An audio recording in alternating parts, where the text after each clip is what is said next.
Hey, it's Clay at claytrader.com. This is my top 10 stocks as we head into Tuesday, April 2nd. This will be a technical analysis breakdown. So if you're someone that uses charts within your trading, or maybe you're just interested in learning more about charts and how they can be used as a tool to help make good decisions as a trader, this will be a video for you. And then also, if you trade Bitcoin, I will do a bonus Bitcoin analysis at the end. First up, a couple clarifications. Number one, the candlestick that you see right there will still be moving around. That is because the market's still open for a small amount of time.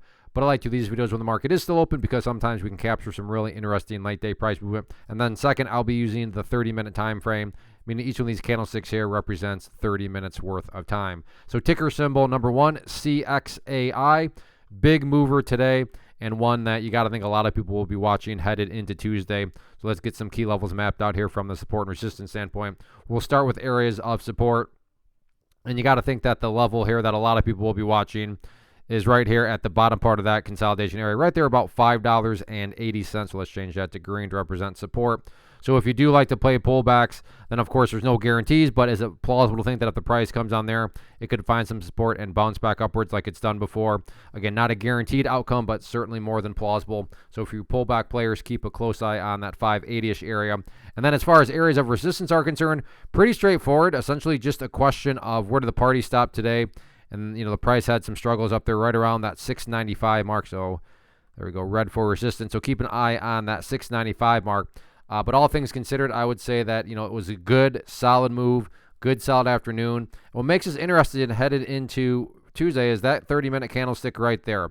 You can see got the big surge, and now it's just a question of, is this going to continue upwards? Is there going to be more momentum that shows up after this, nice little solid candle here? So we'll see what happens with it. But anyway, look at it. Big movement, big volume. Got to think a lot of eyeballs are on it, so we'll see what happens with it on Tuesday.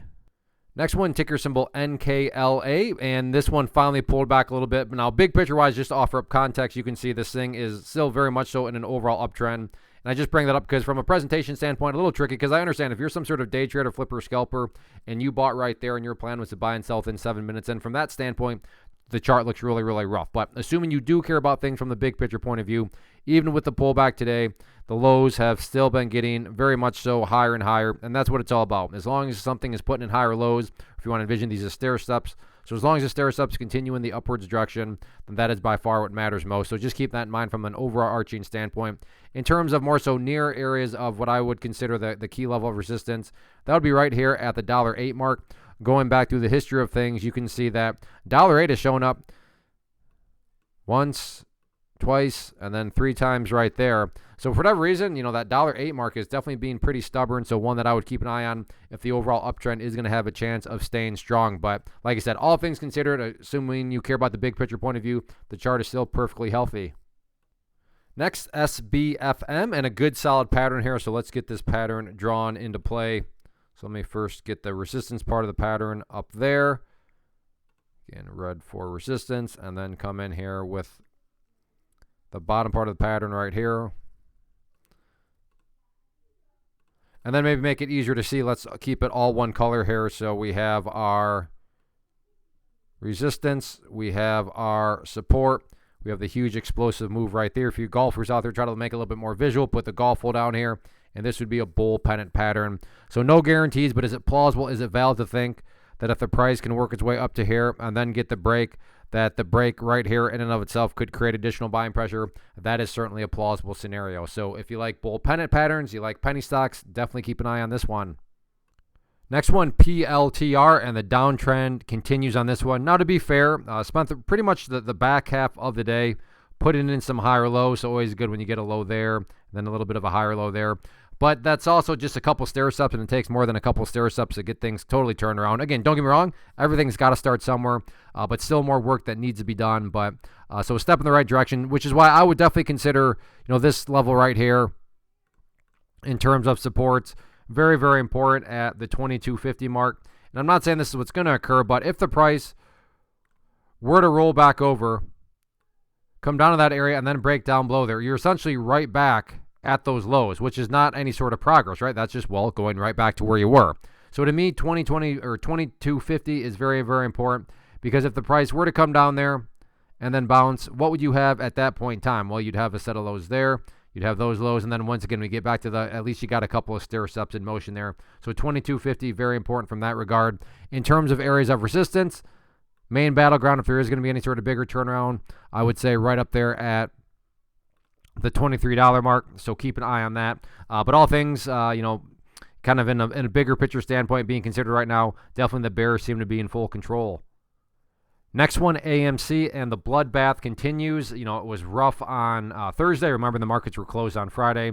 So on Thursday here, had the big gap down and then dropped a little bit more. And then you look at today's open and just straight down. And then fast forward to right now as I speak, late afternoon, another continuation of the downside. So the selling pressure has really picked up. But AMC is a very popular stock. I would call it a cult stock. And I make that mention because just from a trading standpoint, sometimes these cult stocks, all it takes is, even it can still be bad news, but not as bad of bad news. And that can still get things, rocking and rolling from a trading standpoint.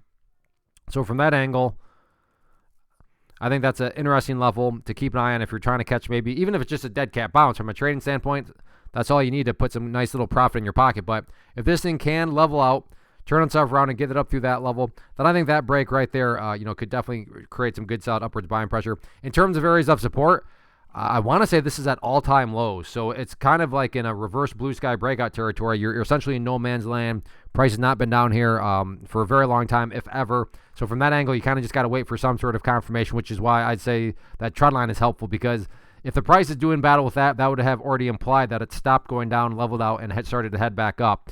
But like I said, from that angle, you're basically just guessing. It's a falling knife right now.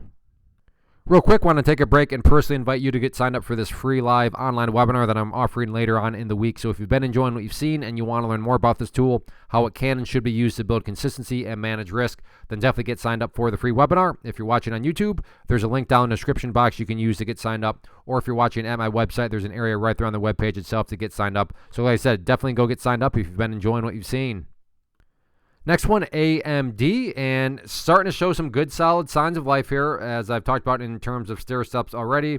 You can see these lows have been getting higher and higher, and what I really like about today was it's starting to respect, once again, that purple line there, which is the very famous 50-period moving average. Price came down here. I mean, just a beautiful, beautiful bounce right off that level. Pulled back a little bit, but now we have a pretty straightforward approach moving forward. There's going to be two main levels, at least that I think that most people will be watching. First level is that pink line up there, the very famous 200-period moving average, which does tend to act as resistance when the price is down below it. Then on the flip side, from the support, we have that level that I already talked about, that 50-period moving average. So it's essentially, if you just want to, turn these moving averages into trend lines, we basically have this symmetrical wedge here that's coming towards one another. And the thing with it is, it's eventually going to run out of room. Somebody's going to have to win this battle, and that's the big question mark moving forward, is who's ultimately going to win that battle. But nonetheless, AMD, very, very popular stock, and you got to think you have a lot of eyeballs watching these dynamics, watching this wedge. So when it does break, logical to think that any sort of break could get pretty eventful and filled with some momentum. So definitely keep an eye on that dynamic if you like to play these sorts of scenarios. Next one, TSLA Tesla, and overall, got to give some credit where credit's due. Good solid bounce here that has occurred from the lows. It's been working its way upwards. In fact, let me actually do this to illustrate it a tad bit better, because there's some considerations that need to be made. So there is no doubt about it. Nice upwards channel here has formed throughout basically the course of the entire day. But assuming you care about the bigger picture point of view, you do have to factor in, okay, yeah, fair enough, a nice upwards channel. But what was happening before this upwards channel? And you'd say, well, there's this big old drop right here, which is now giving me the ability to draw a bear flag pattern. Now, just because there's a bullish pattern does not mean the price is for sure going to go up. Same is true here. Just because there's a bearish pattern does not mean the price is for sure going to go downwards. But I'm just saying is, don't get overly excited and think, okay, everything's fine, everything's good. No, there's still a lot more work to be done, because it would not shock anybody from a technical standpoint to see Tesla all of a sudden be at lower lows here, because that would just be a very typical bear flag breakdown. Again, not saying it's got to break down. I'm just saying, if you're excited because of this upwards channel, that's okay to be excited. I just wouldn't be too overly excited. So if you are somebody, though, that likes to play bear flag patterns, Tesla, again, one of those very popular stocks, keep an eye on it. Next one, VSTE, started off very strong on the day and it's had a bit of a pullback here. But what I find interesting about this pullback is we at least now finally have some sideways movement here. Now, let me be very clear, and I wish I could say trading was this easy.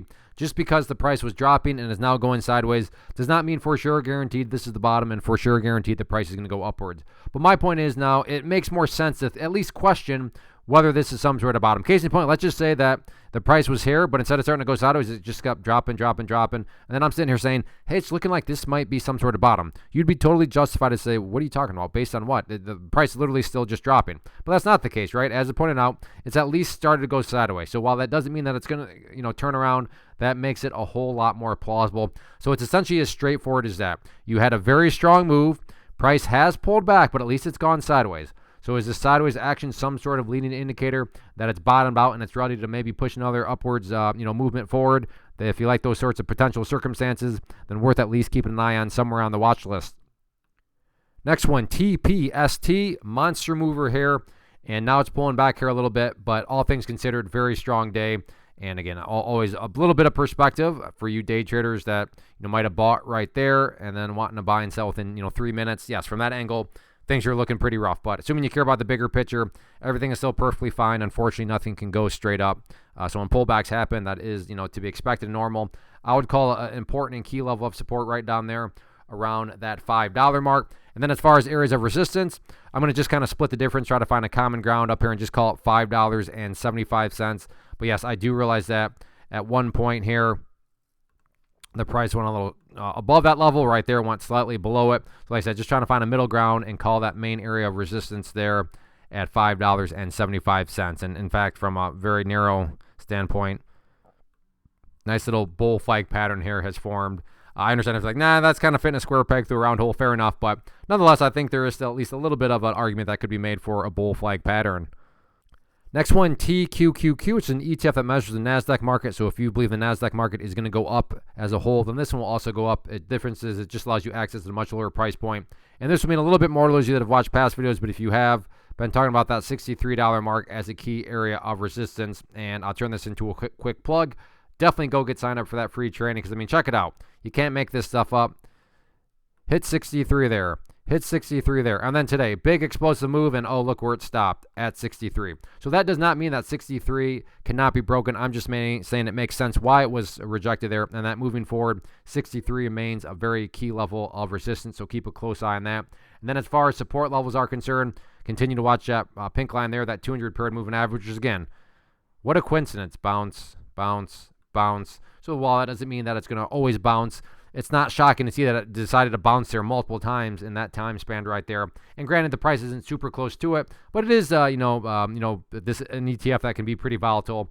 So if the price does all of a sudden revisit that area, that would definitely be a key level of support that you would want to see hold strong. So that wraps up the top 10 stocks. And for Bitcoin traders, I'll get to here in just a second. But for you stock traders, definitely go get signed up for the class later on this week. It'll be Thursday, April 4th at 7 p.m. Eastern Time. So like I said, go get signed up for that, and I'll see you here in a few days. Now, for you Bitcoin traders, let's talk about the Bitcoin chart. Now, one quick clarification. Instead of looking at the 30-minute time frame, we are now looking at the 4-hour time frame. So each one of those candlesticks, instead of representing 30 minutes, represents 4 hours. And overall, long weekend, and nothing good or bad really happened. I will say, excuse me, from a technical standpoint, you got to give credit where credit's due. A very, very well-defined area of resistance here has formed right up at the top part, right around 71,500. So let's change that to red there. And you can see that the price has been up there several times now and just has not been able to quite push through it. So rejected, rejected, rejected, reject essentially right there. So again, not saying that level can't be broken, but as the history has told us, apparently there's a lot of sellers up there right now, and that's going to be a key level that needs to be broken. From a support standpoint, just continue to watch that pink line, which you now know is a 200 period moving average. You can see a couple of classic examples right there of it holding strong. But what catches me is, and what makes this interesting over the next 24 hours is, as I speak right now, you can see the past 4 hours, very, very strong, big green candle here. So the question mark in my mind, and Bitcoin is, of course, open 24/7. So if you're watching this video, 10 hours from now, you're going to have a better idea here. But what exactly happens here? Is this thing getting ready to push it all the way back up to that level? If so, can it break through there? Again, if you're watching this video 8, 10, 15 hours from now, you're going to have more data that you can look at. But that's kind of the big question mark right now is very strong 4-hour candle. Is that going to push higher? We'll see what happens with it. But all things considered, Bitcoin's holding up just fine. And as I invited the stock traders, I'm inviting you too as crypto and Bitcoin traders, because what you learn about here definitely pertains and should be used within your trading. So like I said, it'll be Thursday, April 4th at 7 p.m. Eastern Time. So go get signed up, and I'll see you there. As far as these top 10 videos are concerned, if you enjoy these, do two things for me. Hit that like button, leave a comment down below, even if it's just tell me what you traded today. Give me your watch list for tomorrow. Let me know if you enjoy seeing Bitcoin as that bonus chart. So thanks for watching. Have a good one.